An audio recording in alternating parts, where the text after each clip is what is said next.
The Legend of Zelda series was started as a representation of the childhood adventures of Shigeru Miyamoto, Nintendo's game director and lead designer. From exploring a cave as a child, he created a game with items to collect within caves and many other areas, and a story about rescuing a princess. The launch of the series garnered a lot of interest, especially with the free exploration the first game offered. It inspired other developers to make similar games, but none quite as popular. So, not even a full year later, Zelda II was released, with a brand new world to explore.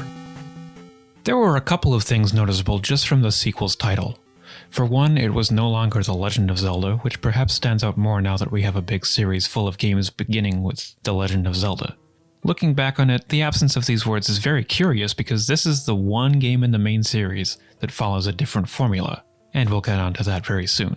But the other thing from the title is a little bit more disappointing for the player: the introduction of Link's name. Originally, there was no name for the main character, so he could be named after the player or anyone else. The sequel still allowed for the game file to have a custom name, but it didn't quite feel the same now that he had an official name. It's the adventure of Link, not the adventure of you. Still, there was a brand new world to explore and brand new music too. Brand new music that, to me, is a little off-putting with how warbly it is.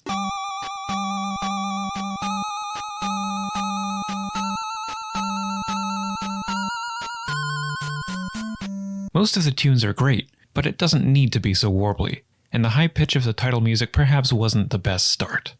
All of this aside, let's actually begin the adventure and see what's new. The first in-game screen shows the sleeping Princess Zelda, who was put under a sleeping curse a few years after the defeat of Ganon. She can only be awakened by retrieving the Triforce of Courage from the Great Palace, and meanwhile, Ganon's minions are on the rise again. They believe that they can revive Ganon by pouring Link's blood over their master's ashes. The first screen with the sleeping princess also introduces the new side-to-side movement used in various sections. On top of introducing a whole new world to explore from a top-down perspective, just like the first game of the series had, there are now some extra side areas to explore too. The new map introduced towns, which also used the side-to-side perspective, and fighting enemies was now also brought to a different view, which was a bit more RPG style. Enemies were no longer seen crawling around the entire world, but if Link steps off the path at any point, enemies will appear and start to chase him down, bringing him into an enemy encounter. Otherwise, enemies were only seen in the caves that were introduced, and the palaces like the dungeons of the first game, both also using the side-scrolling movement. So, we're already dealing with a lot of change to a working formula, but there's more to it than that. Upon defeating enemies, you now gain experience points which are stored so that you can upgrade Link's life meter, magic meter, or attack power. Yes, he can also use magic spells now. There are still a few items that can be found around the world in caves or palaces like before, but most of the different abilities come from learning spells, and are very limited by the magic meter. The death system was also changed, now introducing a more traditional system with retries available before reaching game over. In Zelda 1, one death would bring up the game over screen, but it would not take away any items you had collected. It would, however, send you back to the beginning of the area you were in, such as the first screen of the overworld or the first room of a dungeon, with very little health. It's possible that Zelda 2's system had to be changed a bit since enemies are never found in the overworld. Link is now given 3 lives and can find very rare 1-ups around the world, represented by slightly creepy Link dolls. A regular death doesn't always mean much since it brings you back to where you just were, and at least you get to keep all your items and experience points. Even if the dreaded game over screen is reached, Link keeps all of his items, but a game over means that Ganon has risen again, and starting again after this brings Link back to the Northern Palace where the game started, with no points collected. All in all, this was a very ambitious change to the system, and it really needed to pay off. And the hardest thing about reviewing Zelda 2 is that everyone has different opinions on whether it paid off or not, so it's hard to keep it balanced and fair. My view is that it's pretty telling that after this the series went back to the old formula, but I don't think it was a completely terrible idea. In fact, given the love for getting high scores in games, I think it was a very smart concept to combine this adventure with requiring the player to focus on getting more points for their score at the same time. Unfortunately, the balance of everything just wasn't there with this game, and it seems Nintendo knew that. Maybe it's a shame that they didn't try it again to improve it because it was a nice idea and some of their audience still loved it. So, what went right and wrong? The adventurous design of The Legend of Zelda was intended to let you explore anywhere you wanted right from the beginning, but not yet be able to complete the game. There was an intended order to visit each area, but nothing was stopping you from visiting other areas first. It would just take a lot more difficulty to get through them early on. Fast forward to Zelda II, and doing things out of order didn't seem to be as much of a possibility. It doesn't feel linear, but at the end of the day it more or less is. The reason it doesn't feel that way is probably because the guidance within the game just isn't there, outside of a few cryptic hints from townsfolk. I can't find my way through most of this game without a guide on the internet, and I don't really believe many people could find their way around this game without a guide the first time they played. Most of the intended exploration is only available right at the beginning of the game. At this time, if you go into a cave, you won't be able to see anything, since you don't have the candle yet. You could, of course, choose to brute force your way through any cave if you want to, but the enemies inside will attack you freely in the dark. Interestingly though, the candle is hidden somewhere in the first palace of the game, and you can't get there without going through a dark cave first. This cave only has one enemy, and on your way back through after retrieving the candle, now you can see what was attacking you. I don't love that you're required to go through a cave with an enemy you can't see, but since it's only one enemy that doesn't hurt for much, I think it was a passable choice. Maybe it's just a warning that the game is going to throw a bunch of very annoying enemies at you regardless of whether you can see them or not. On the subject of what the player can see, how were the visuals? Well, compared to Zelda 1, they were pretty much all completely changed.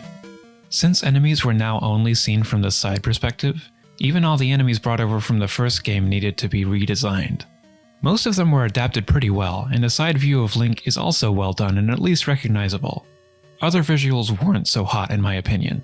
I'm not a huge fan of the new overworld look, but I can appreciate that they were trying to add detail.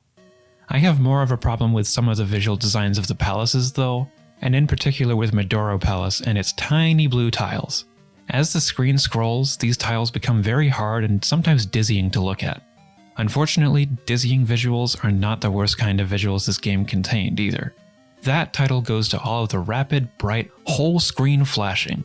This happens for a lot of good things in the game, such as learning a spell, but by far the worst is when Link dies. Given the difficulty of the game, this is bound to happen a lot, and it was so bad that after a short amount of time the game had to be sold with a seizure warning. Most games of this time unfortunately had screen flashes at some point, but Zelda II was incredibly aggressive with it, and it's not easy to look at regardless of any health issues you might have.